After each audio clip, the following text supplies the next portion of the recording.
chronologically ended last week, I'm going to use sermon time to do that, because what we ended on last week fit perfectly for what was actually scheduled for today. So that's going to be my main scripture. So we're actually going to jump forward so that we keep momentum. And we're going to begin, I'm going to skip chapter 10, not because it's not a good chapter, but I'm kind of being selective with what I pick, because otherwise we're just going to be taking forever to get through Paul's letters, because there are a lot of chapters in all of Paul's letters. So in a nutshell, chapter 10 is just Paul defending his ministry.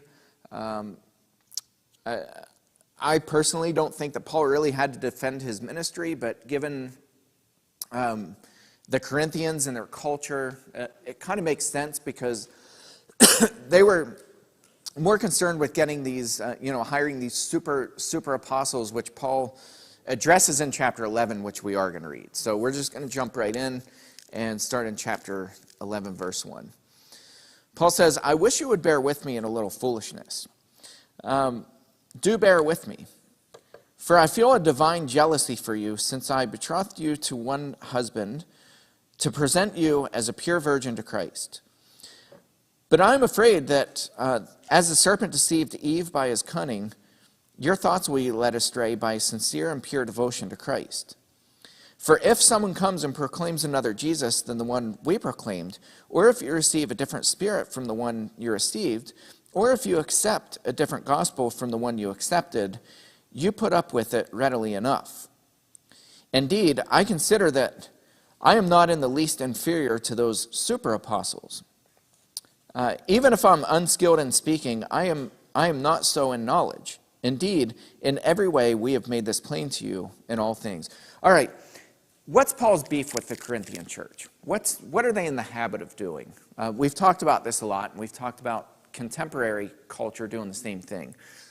What do we value in, let's take American culture. What do we value typically in what churches look for in preachers when they're hiring preachers?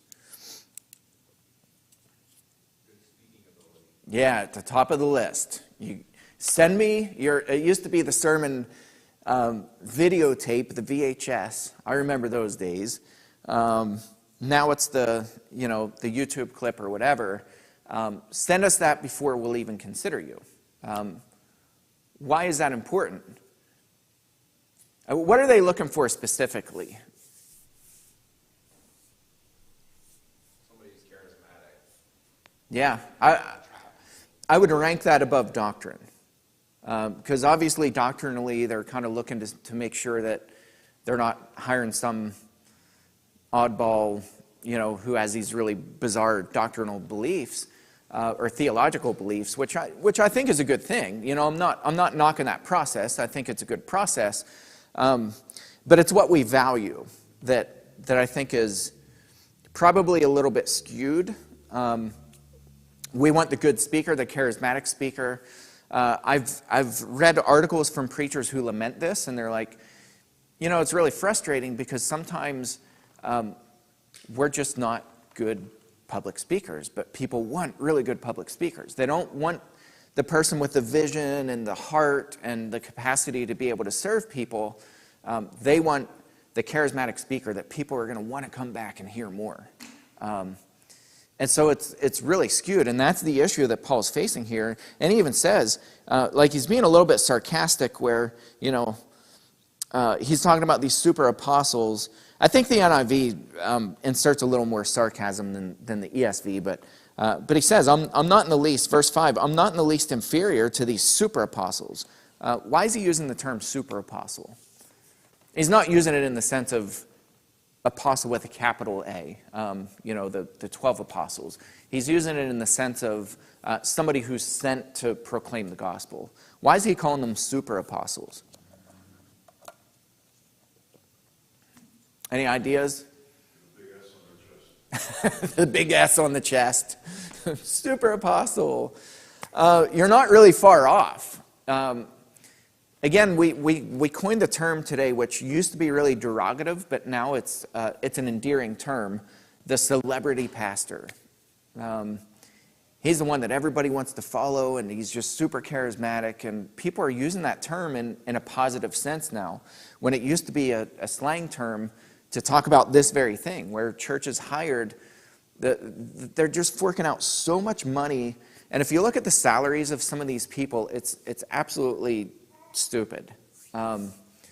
Because they're like, money buys things, right?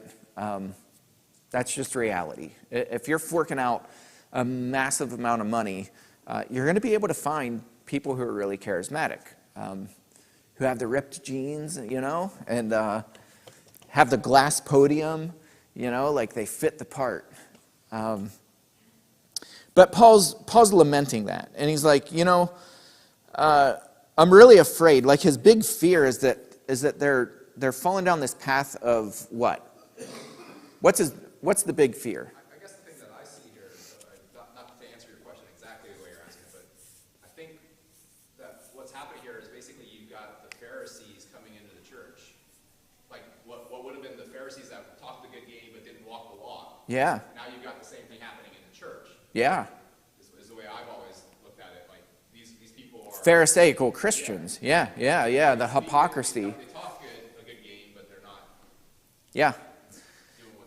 I think you're absolutely right. I think it's this false gospel, and like I talk about it enough here that I don't have to jump back on my soapboxes, but it's this really bizarre, twisted theology that's specifically designed to hide problematic things that are happening within the church to draw more people in, to make it look like the image of the church is really pristine and it's super attractive. And if only you come into this, you'll be shielded from all this stuff that happens in life, and you'll be uplifted, you'll be motivated. We have the full band, like churches are now, the preachers are kind of an add-on to the ministry of music. That's the big focus, which I am all for good music, for not just throwing things together and, playing song roulette and hoping that, if you throw enough stuff, something's going to stick to the wall kind of thing. Like, I'm all for really good, like, rehearsing music. Like, I personally don't think we do nearly enough to help our music when we worship. So I'm not saying that in itself is a bad thing. What I don't like is when churches hire and pay bands who are like mainstream bands to play and perform, and you're showing up to a concert. Because concerts, let's face it, people pay a lot of money to go to concerts. And concerts are attractive, and they're emotional. And look at what people do at concerts. Whether it's a Christian concert or secular, it doesn't matter. Like, people go nuts at these concerts. And if you've ever been to a concert, like, there's an energy there that's unmatchable. And so using that to draw people in while you're masking life issues and problems that are going on is very problematic. And that's the issue that Paul has. So he says, I'm not really trained like these super apostles. Paul admits that he's not a good public speaker, but he has knowledge. And Paul's going to bank on that to call them back and to just let them know, like, he really fears for where they're headed by getting wrapped up in this kind of culture. Verse 7, moving on. Or did I commit a sin in humbling myself so that you might be exalted because I preach God's gospel to you free of charge? That one, I love that. Because remember, over and over and over, Paul says, I will exact nothing from you because I don't want you guys to hold that over my head. Paul was a tent maker, literally. He paid his own way everywhere he went. And that's not easy to do. And by the way, I think it's worth noting, there is a big push right now. There's a big cultural shift back to vocational ministry, where people are, they're working full time in a secular job, and then they're paying their way to be able to preach freely or at a massive discount.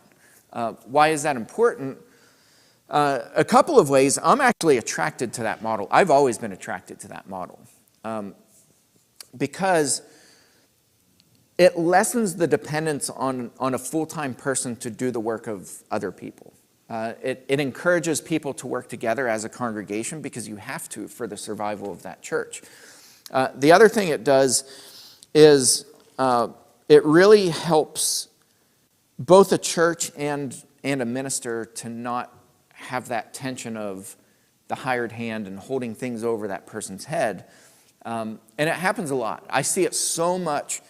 Tex, like I used to talk to you and Bob about this, about all these churches that would hold people's health insurance, the family's health insurance. They would hold a salary. They would hold the person hostage by using that against them. They would blackmail them. They would resign them, which means they would fire them, and then they would force them to write a letter of resignation to make it look like the preacher actually made the decision to resign. And they would say, if you don't go quietly, we're going to cut your 3-month severance package. We'll pull that out from under you.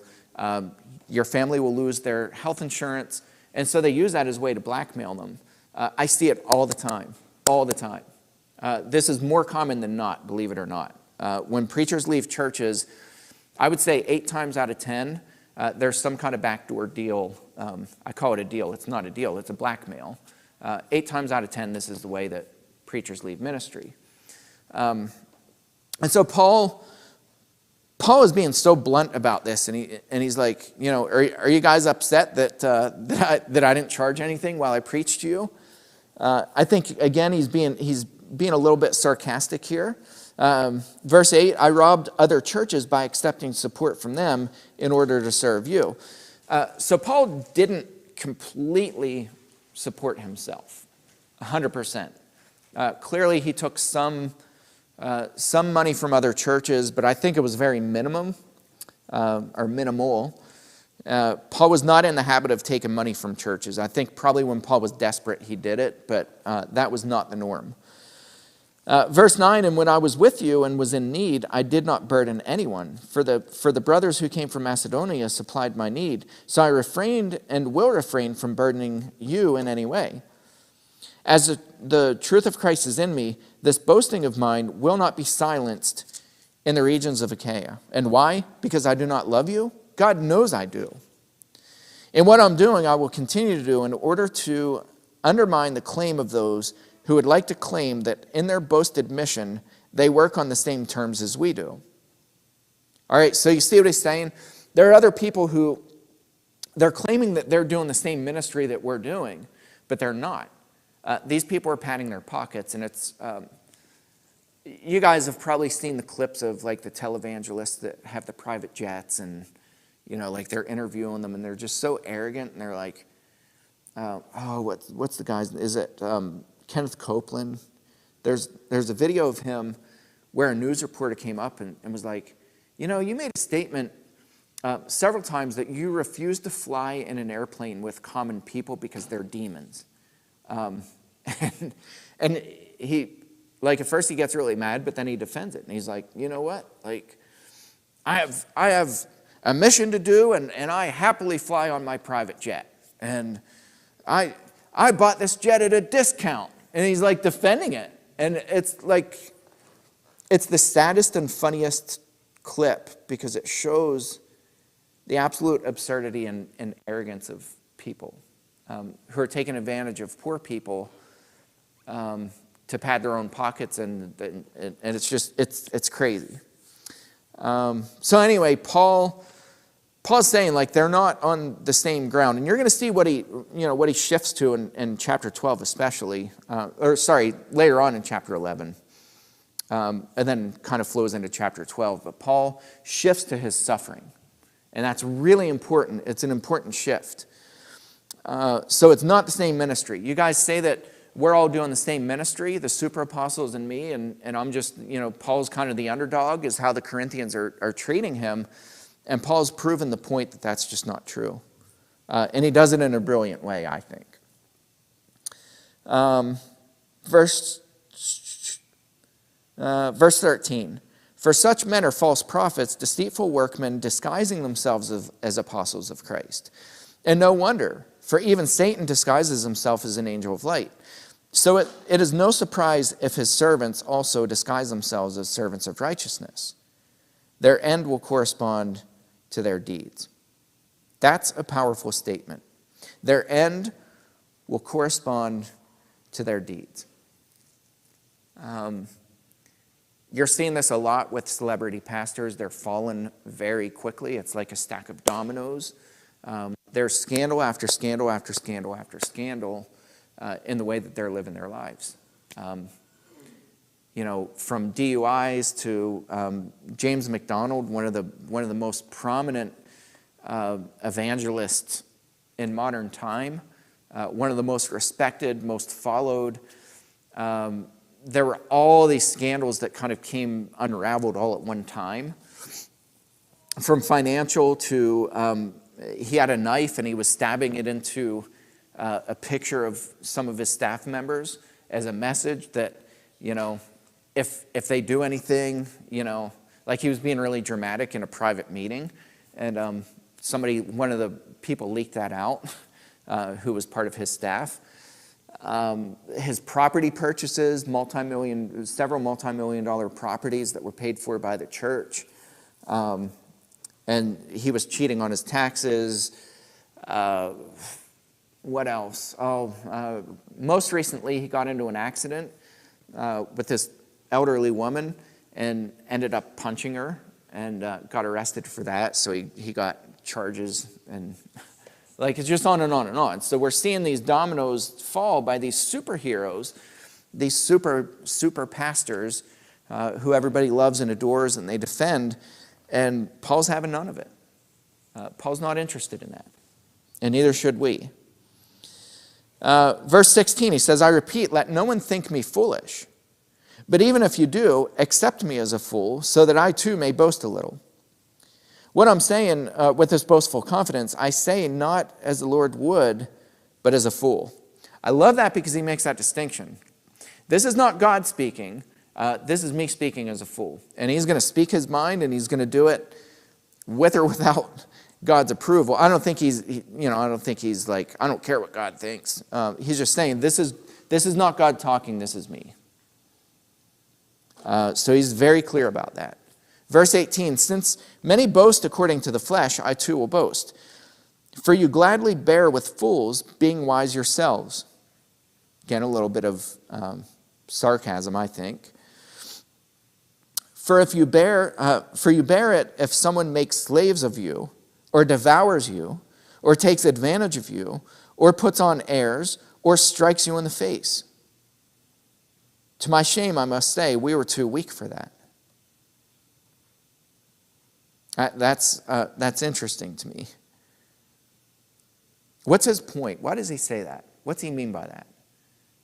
You guys put up with insults. You put up with people taking advantage of you, lying to you, treating you like total crap. You guys put up with this from these super apostles who are really great speakers. They're wonderful speakers. They can draw a crowd.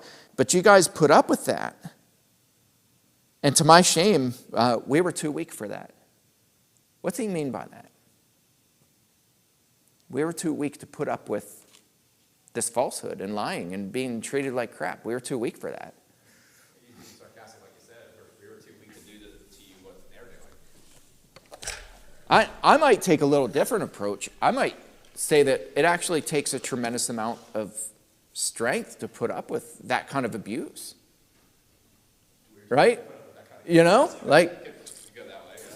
These people are abusing you spiritually. Sometimes even maybe physically. They're arrogant super apostles. They're not good people. Paul's pretty clear about that.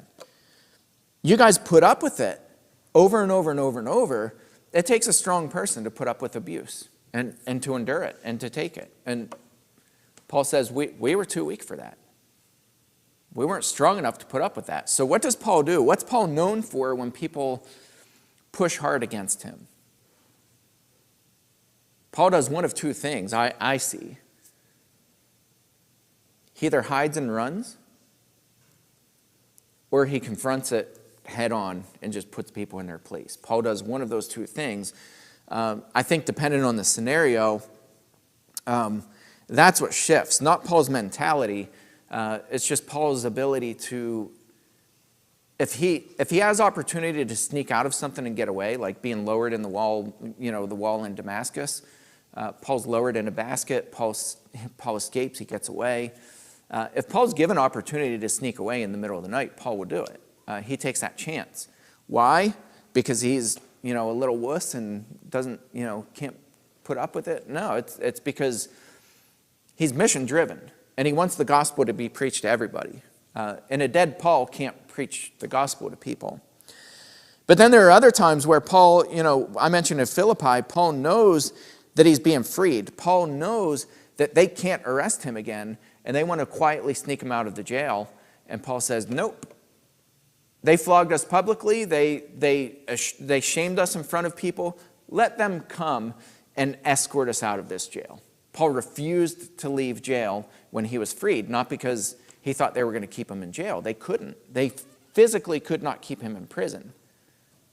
By law. By Roman law, they couldn't do it. So Paul knew that, and Paul used that to make a spectacle of them and embarrass them publicly. So I love that. But his point is, he's not a doormat. He's not going to put up with this kind of abuse. And so why is the church in Corinth putting up with it? The latter part of verse 21, but whatever anyone dares to boast of, I'm speaking as a fool. I also dare to boast of that. Are they Hebrews? So am I. Are they Israelites? So am I. Are they offspring of Abraham? So am I. Are they servants of Christ? I am a better one. I'm talking like a madman. With far greater labors, far more imprisonments, with countless beatings, and often near death. 5 times I received at the hands of the Jews 40 lashes minus 1. 3 times I was beaten with rods. Once I was stoned. 3 times I was shipwrecked. At night and a day I was adrift at sea. A night and a day I was adrift at sea, on frequent journeys, in danger from rivers, danger from robbers, danger from my own people, danger from Gentiles, danger in the city, danger in the wilderness, danger at sea, danger from false brothers, in toil and hardships through many a sleepless night, in hunger and thirst, often without food, in cold and exposure. And apart from other things, there is the daily pressure of my anxiety for all the churches. Who is weak and I'm not weak? Who is made to fall and I am not indignant?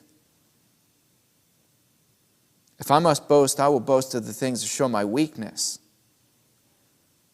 The God and Father of the Lord Jesus, who is blessed forever, knows that I am not lying. At Damascus, the governor under King Aretas was guarding the city of Damascus in order to seize me, but I was let down in a basket through a window in the wall and escaped his hands. Paul's going on and on and on.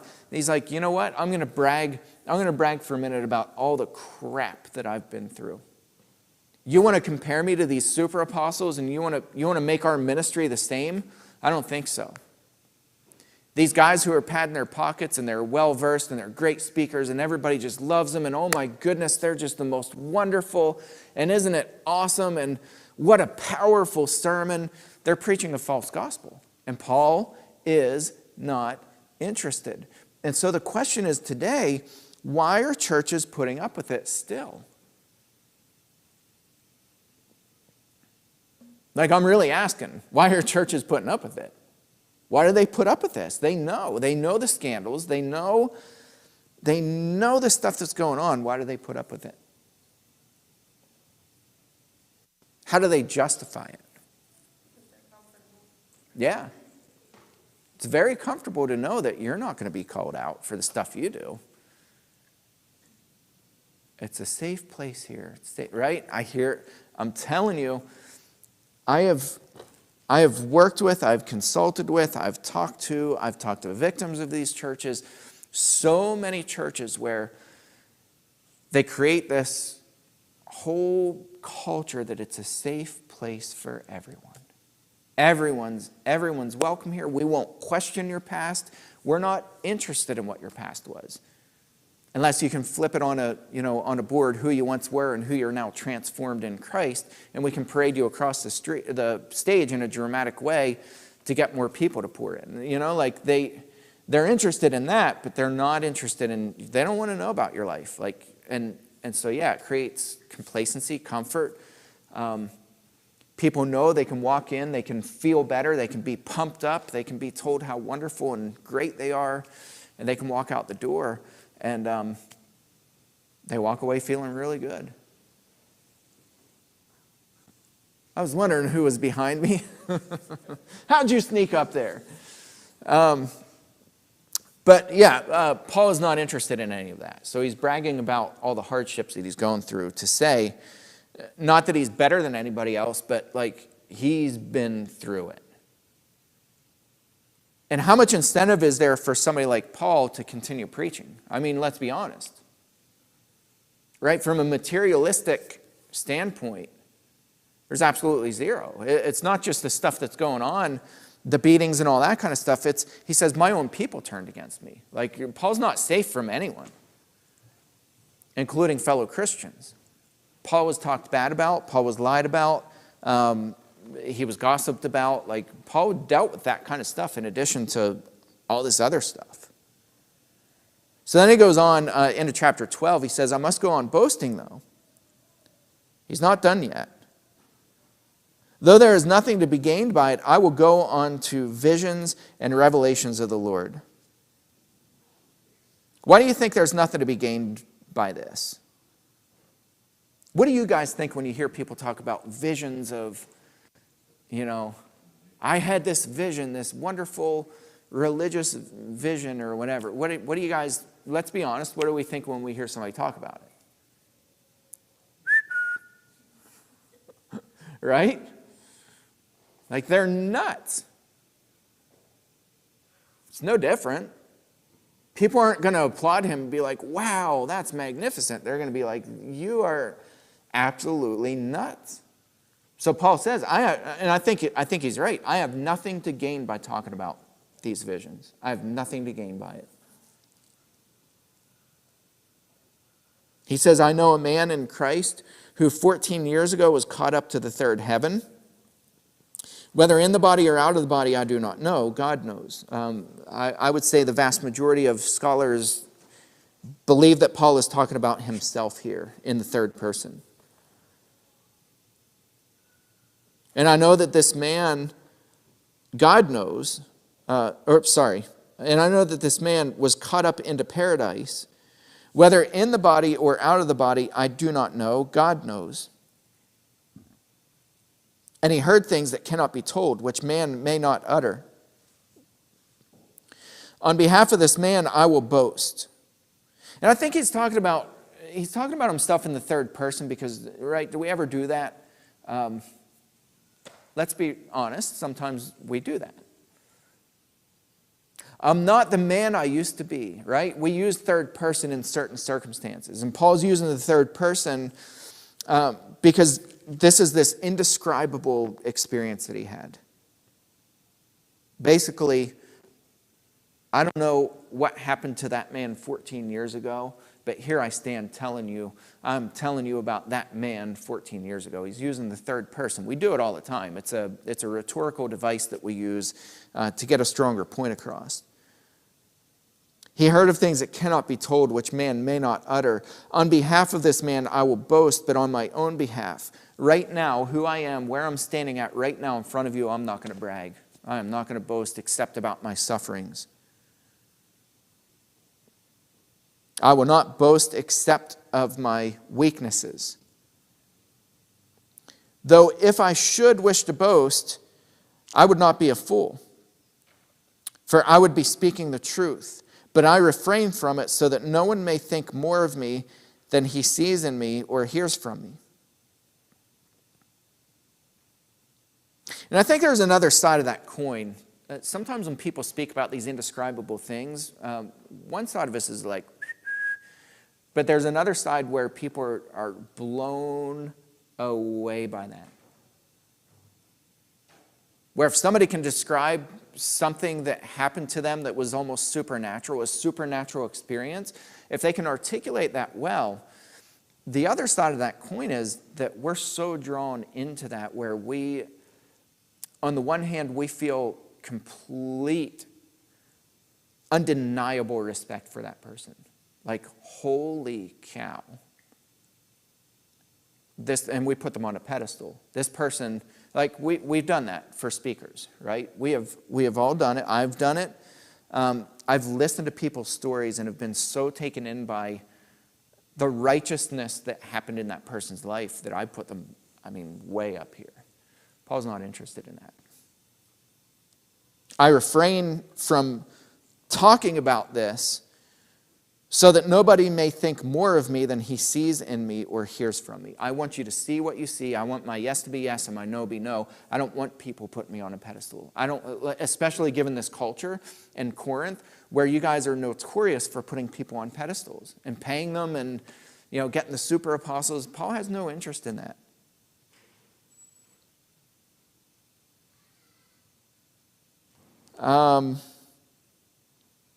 Verse 6 again, though I should wish to boast, I would not be a fool, for I would be speaking the truth, but I refrain from it so that no one may think of me more than he sees or hears from me. So, to keep me from becoming conceited. What's conceited? What's that mean? To keep me from becoming conceited. It means arrogant, puffed up, thinking more of yourself than you should. What happens when we receive too much praise? Praise is a good thing, but what happens?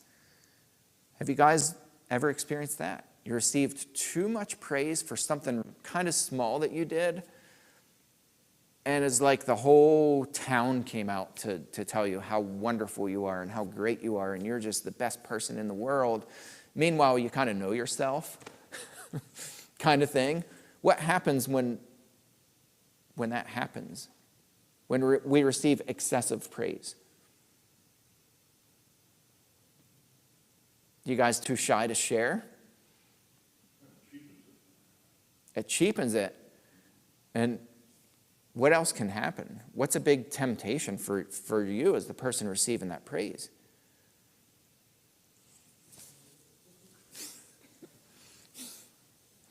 You know what? I am pretty awesome. Now that you mention it. And it also, when we become puffed up, conceited, it does, for me, it does something really weird and dangerous and like something I'm not proud of. I don't like praise. I don't like it.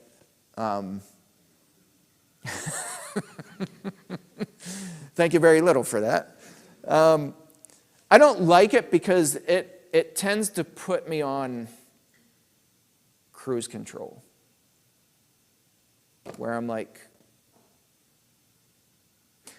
I really did do a lot of really good things.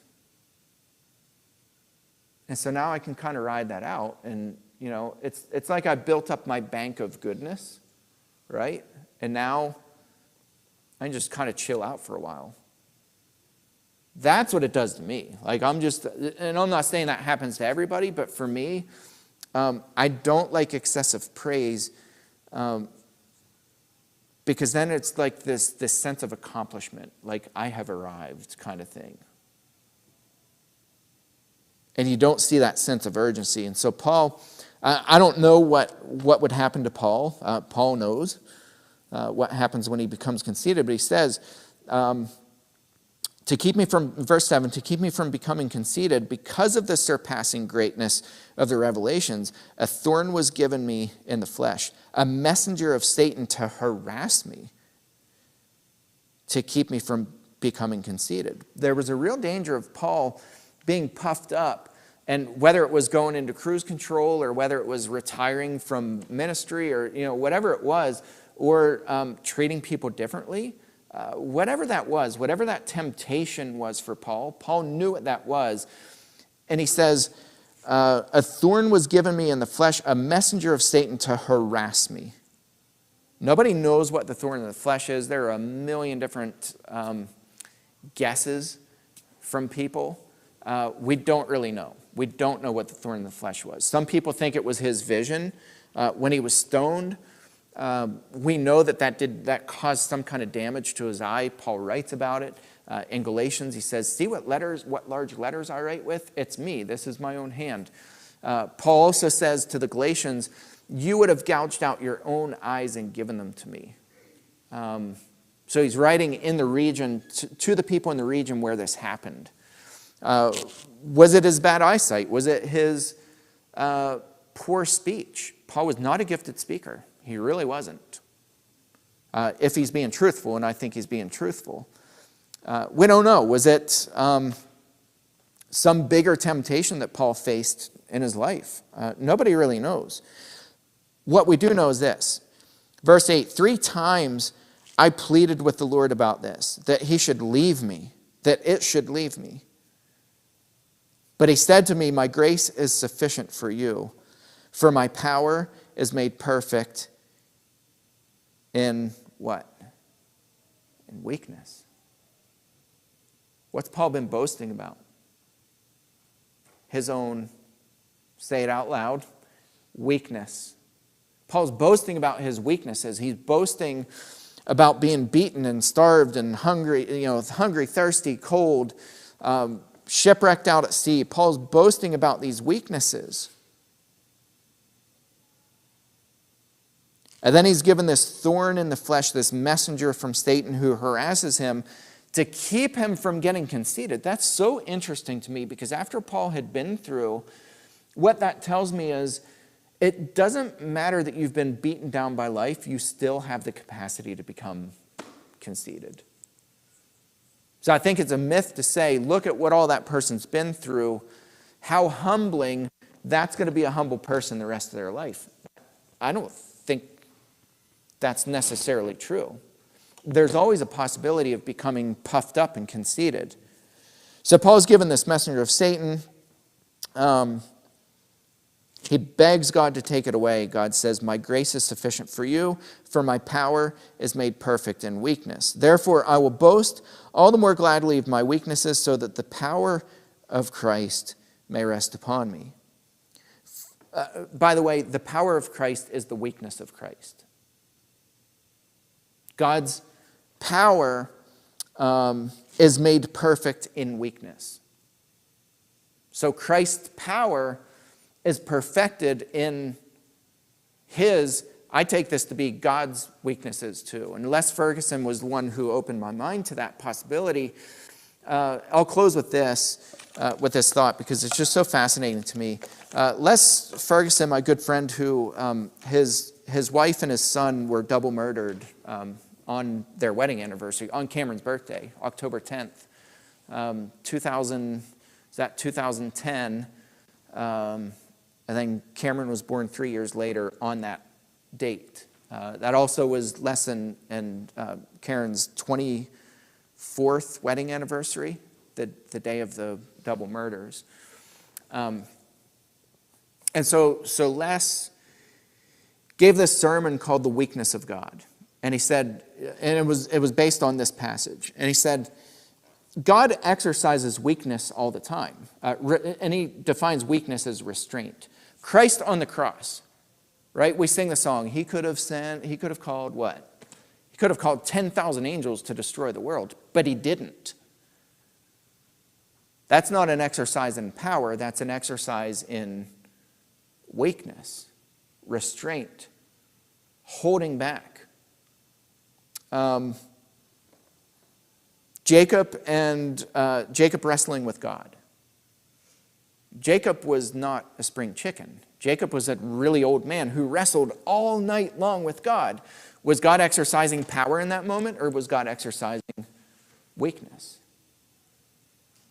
God was being weak in that moment to demonstrate his power and to shift Jacob's hip socket, and to bless him for generations and generations until today, right? We're here because of Jacob. And so God exercises his power through weakness. His power is made perfect through exercising weakness or restraint. So Paul willingly accepts these horrific things that happen to him because it's a show both of Paul's and of God's weakness, and God's power being made perfect through those exercises and weaknesses. And so we tend to look down on people who are weak. We tell them, just be strong, right? We say it when somebody dies. It's one of the first things that people say, you've got to be strong for your kids. What if instead we said, man, this really stinks. I am absolutely broken for you and with you. And somehow through all of this weakness, God's power is being perfected. Every time you're beaten down, every time that you're hurt, every time that you're lonely, every time that something horrific happens in your life, His power is being perfected through that. It's making you a better person. It's keeping you from becoming conceited. It's helping God come into clearer focus. Not the celebrity pastor with the ripped jeans and the big praise band that tells you that everything in your life is perfect and, you're just the most wonderful person on earth. And if you go out this week, you're just going to have the most magnificent week. And then, then crap happens and you're like, wait a second. I must need to go back and hear that sermon more, for it to really work. Right? There's no magic in what Paul's saying here. It's just life is tough. It goes back to the theme. Paul's going to grind his way through it. He's going to strain and struggle towards that goal because that's what matters. He just has no interest in taking the easy path and getting there. And so he rejoices in his sufferings. He boasts about his sufferings. And he says these weaknesses are making they're making God, his power so perfect. All right, we're out of time. We're over time. We're going to stop there and see you guys in a few minutes. Thank you.